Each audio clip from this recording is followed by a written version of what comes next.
Bon, où est-ce que je vais trouver la réponse à ma question? Ah, peut-être ici. Allô? Ouais, ben, on va chercher ensemble. Depuis hier soir, j'ai une question qui me trotte dans la tête. Hier soir, là, je me suis chicané avec un de mes grands amis et puis je l'ai trouvé très méchant avec moi. Alors, je me suis posé la question, pourquoi les gens sont méchants? Pourquoi il a été méchant avec moi? Et puis j'aimerais bien comprendre ce qui a motivé sa réaction.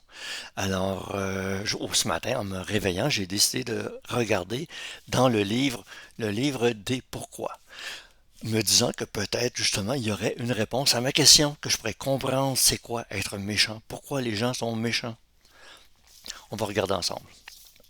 Alors, ah oui, je vois dans la table des matières qu'il y a effectivement une réponse à cette question. C'est à la page 26. On va aller voir ensemble. Ah, 23, 28. Ah, je passais tout droit. On recule d'une page. Et voilà. Bon, pourquoi on est méchant? Est méchant qui veut? Car être méchant est d'abord un acte volontaire. Celui de vouloir nuire à quelqu'un, de faire mal, on ne n'est pas méchant, on le devient. Une chose intéressante à retenir ici, regarde, la méchanceté, là, c'est un choix. On n'est pas une personne qui est méchante en soi. On le devient, puis on accepte d'être méchant. Alors, on peut pas dire ah ben c'est pas de ma faute, je suis pas responsable, c'est pas ma faute. Oui, parce qu'on devient, on choisit d'être méchant, d'agir de façon méchante. Donc c'est un choix. On continue le texte. Le plus souvent, c'est la colère qui déclenche la méchanceté. Ah oui, ça c'est vrai, il était vraiment fâché hier soir, lui. Oh, bah, bah. Car c'est un sentiment très violent et difficilement contrôlable. D'un seul coup, sans réfléchir, les coups, les mots, les cris peuvent exploser comme un volcan en furie. Et la violence génère la violence, et d'autres cris, et puis des larmes de tristesse, d'impuissance et de culpabilité. Donc c'est un peu comme si quand on est méchant, ben, on agit sans penser. On devient très émotif, puis c'est les émotions qui nous gouvernent plutôt que de réfléchir. On réfléchit pas. Je continue le texte maintenant. Je commence à comprendre là. On ne peut pas aimer tout le monde, comme on ne peut pas tout comprendre ni tout accepter. Pour éviter l'explosion, une cocotte minute, ah oui, je sais c'est quoi, une cocotte minute, là, mais tu demanderas à ton père ou à ta mère, une cocotte minute, c'est un chaudron qu'on met sur le poêle avec un gros couvercle qui est vraiment très très serré et quand il chauffe, ben là, il y aurait le goût d'exploser.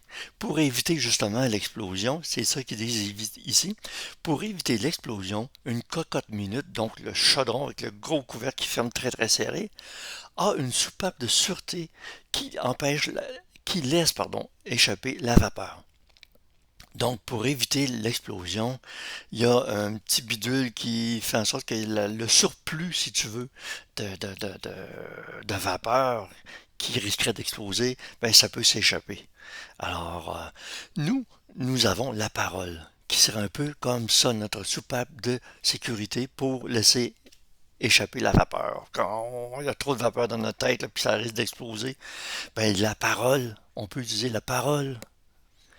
Dire ce que l'on ressent, demander des explications ou se poser à soi-même la question pourquoi je me mets dans un état pareil permet souvent de mieux comprendre et d'éviter les excès de langage et les excès de violence.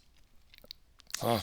Donc c'est un peu comme ici, on laisse entendre, il faut penser avant d'agir. Il faut parler avant d'agir. Les mots, là, ça nous empêche très souvent de poser des gestes qu'on peut regretter. Des gestes de violence qu'on peut regretter, puis de méchanceté qu'on pourrait regretter. Donc, dire comment on se sent, ou s'arrêter, puis se demander, mais pourquoi je réagis comme ça n'a pas d'allure, franchement, là. Ça nous permet justement d'évacuer la vapeur qui risquerait de faire en sorte qu'on va exploser. Et puis, donc, à ce moment-là, on n'a pas besoin de devenir méchant. Alors pourquoi on est méchant? C'est parce qu'on justement on évite d'utiliser le langage, les mots, pour nous exprimer. Bon, ben je pense que je vais aller voir mon ami, puis je vais lui apporter le livre, on va le lire ensemble. Possiblement qu'on va être capable de se réconcilier en comprenant ce qui s'est passé hier soir. Ben, c'est là-dessus. Je te laisse, je te souhaite une belle journée. Moi, là, je me dépêche, je vais rencontrer mon ami pour tirer la situation claire. Merci beaucoup, puis à la prochaine.